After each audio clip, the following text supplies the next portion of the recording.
everyone, my name is Valerie. Welcome to the owner's class video for the Singer Fashion Mate Model 3333 sewing machine. In this video we're going to go over some great stuff like threading a needle, winding a bobbin, selecting a stitch, and a whole bunch more to get you started. In your box you get obviously your machine, but you also get some cool stuff like this instruction manual full of some really great information. And for those who are really impatient, we also have this handy dandy quick start guide full of lots of great pictures to follow to get you started. Let's take a tour of the machine. This is the machine. So to get it working, first we need to plug it in. So you've got your power cord and foot pedal that you will plug into the side of your machine. And right above that is your off-on switch. You'll know the machine is on when the lights come on. So up here we have our hand wheel, which has arrows on it that show that you always need to turn it towards you. And as I turn it, you'll see a take-up lever pop up, and that's really important when we start threading the machine. Down here we have the Stitch Selector Dial, and above that the Stitch Length Dial. Up on the top we have the bobbin winding stopper, the bobbin winding spindle, and a bobbin winding tension disc over here. This is the tension dial. Back here we have a threading guide and another guide. Here's that take-up lever again. Down here we have the reverse lever. This is so you can sew in reverse. Down here we have the needle, obviously.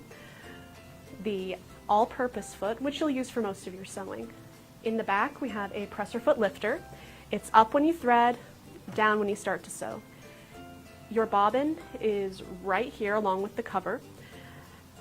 And you can remove this piece to expose a free arm, which is great when you're sewing like cuffs, pant hems, anything circular. If you turn this around, it's got a door. And we have all of these extra accessories inside, such as extra bobbins, spool caps, and presser feet. And so before we thread the machine, let's look at some of these extra presser feet.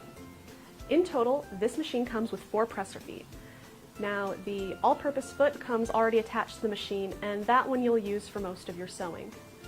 You also get a buttonhole foot, which makes buttonholes, and this foot is the long white foot with the red marks on it. You also get a button sewing foot, which is used to sew buttons onto your projects using the zigzag stitch, and that foot is the transparent one with like the little blue feet sticking out of the front. And lastly, you get a zipper foot, commonly used for inserting zippers, but you can also use it for making and inserting piping. Now let's thread the machine. When we thread the machine, first we're going to wind a bobbin. So we're going to get the bobbin out of the machine. Raise your presser foot lifter to raise your presser foot, and move this little black button to the right. And this pops your clear view cover. Take that off. And retrieve your bobbin. Now this is a Class 15 transparent bobbin. So if you want to go get more bobbins from the store, make sure they are a Class 15 transparent bobbin. Using a wrong bobbin is like using the wrong part in your car. It's going to give you problems. So to start winding our bobbin, first get some thread and put that thread on the spool pin and cap that off with the spool pin cap. Now on the top of the machine we have 2 sets of diagrams, one in gray, one in pink, and for bobbin winding we're going to follow the pink diagram. So number 1, put the thread through this little guide. Check. Second, we are going to wrap it around the bobbin winding tension disc. And when you wrap it around, really make sure it gets in there for proper winding. So you might even want to floss it a little bit, like you're flossing your teeth. Next, we're going to bring it across to this other set of diagrams, which shows how to thread the bobbin and put it on the bobbin winding spindle. So first, we have our thread and we have holes on the top and bottom. It doesn't matter which one, but go from the inside of the bobbin up through the top and grab the little tail. Now put the bobbin on the bobbin winding spindle and you'll hear it click into place. Make sure it clicks into place because if you start winding and it's not all the way on there, the thread will wrap around the spindle itself and it's just kind of a pain to get off. So now that it's on, we are going to follow number 5, move it to the right. That engages the bobbin winding mode. So now, while holding that tail, press on your foot control and start winding it until you can bury that tail. All right, it looks like it's buried, so now I'm going to take my scissors and cut off this tail and make sure that it cuts off flush with the top of the bobbin. Then we can continue winding.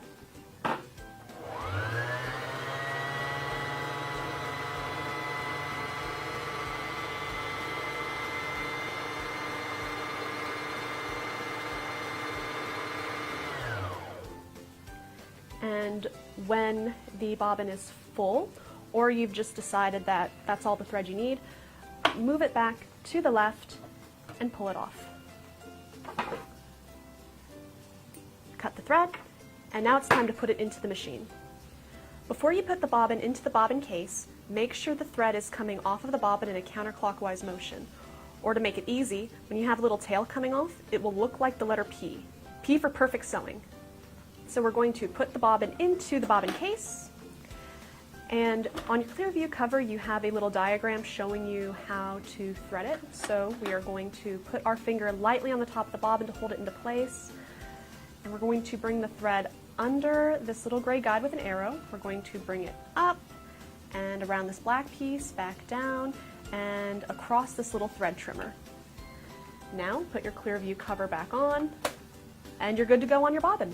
Now we're going to thread the top. If you just wound a bobbin, the top of your machine probably looks like this. So before we thread it, let's get this thread off of the bobbin winding tension disc, and we'll follow the gray threading diagrams this time. So our thread's already in number 1, great. Now we'll bring the thread to the number 2 and put it in between these 2 metal pieces. And we're going to follow the arrow, we're going to come down, 3, keep going down, 4, we're going to make this U-turn, and we're going to go back up. We're going to get to the take-up lever at number 5, so we're going to come around this piece and let the thread come up to the eye. Bring the thread back down by number 6 and tuck it behind this little metal piece. It's actually a guide, so bring the thread behind that. There's another guide right above the needle. And next we will use the built-in needle threader. And before we use it, let's make sure the needle's in the highest position. So move the hand wheel towards you and watch it move. And right as it begins to come back down, that's how you know it's in the highest spot. So now we're good to use the built-in needle threader. It has a little white lever piece right here that you're going to push down. So we're going to bring it down a little bit, wrap the thread under this hook bit, and wrap it over. Bring the built-in needle threader all the way down so that these prongs encompass the needle. Now put the thread in between those prongs. Keep holding the thread to give it a little bit of tension, and let go of the needle threader, and it will form this little loop in the back. Pull that loop, and your needle's threaded. Bring it under the presser foot, and we're ready to sew. But first, let's take another look at that needle threader. When you use the built-in needle threader, push down on this white piece and bring the thread under the metal hook and over. When you push the needle threader all the way down, it has some prongs that encompass the needle. Put your thread in between those 2 prongs. Keep holding your thread to give it some slight tension and release the built-in needle threader, and a little loop will form in the back. Pull this loop and bring the thread under the presser foot. Now your needle is threaded. Now the bobbin thread is already seated and ready to go, so we can sew. Alright, before we start sewing, we need to select our stitch, and we'll do that with our Stitch Selector Dial.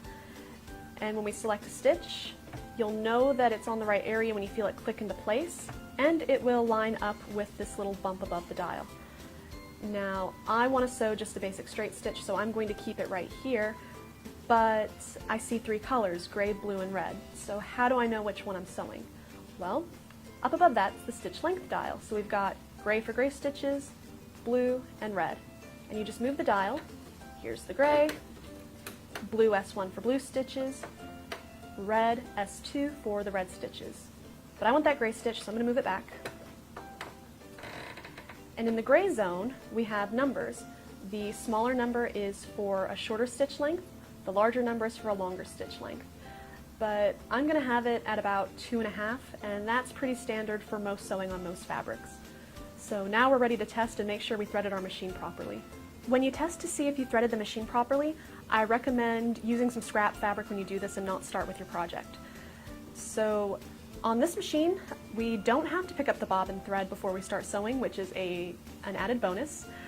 We are going to put the fabric under the presser foot, and it was up in park while we were threading the machine, but now we're going to bring it down in drive because we're about to drive this bad boy.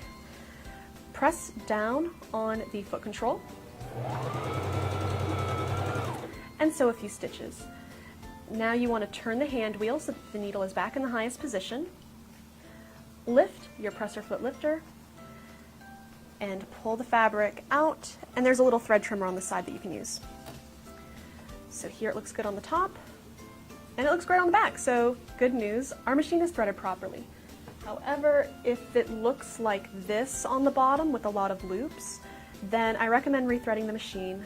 Most of the time it just means that your machine isn't threaded properly. You can also check your quick start guide and manual for more information. Now we're ready to sew our project.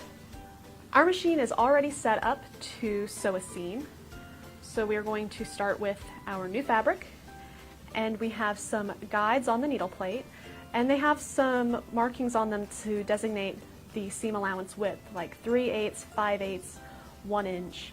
A lot of projects use 5/8 seam allowance, so I'm going to line my fabric up with that line, and I'm going to bring the presser foot lifter down and sew a few stitches forward.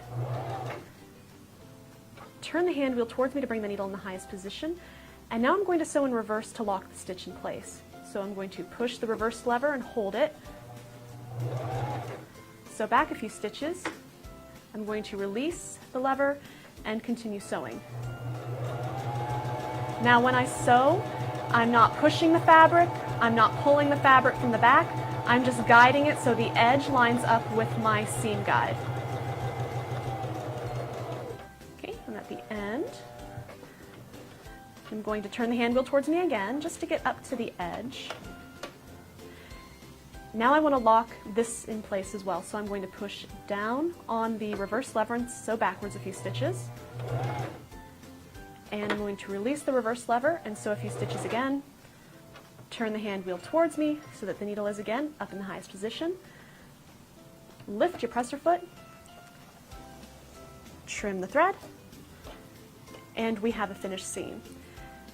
The reason that I did the reverse at the beginning and the end is to lock the seam in place. That way our project doesn't unravel as we work.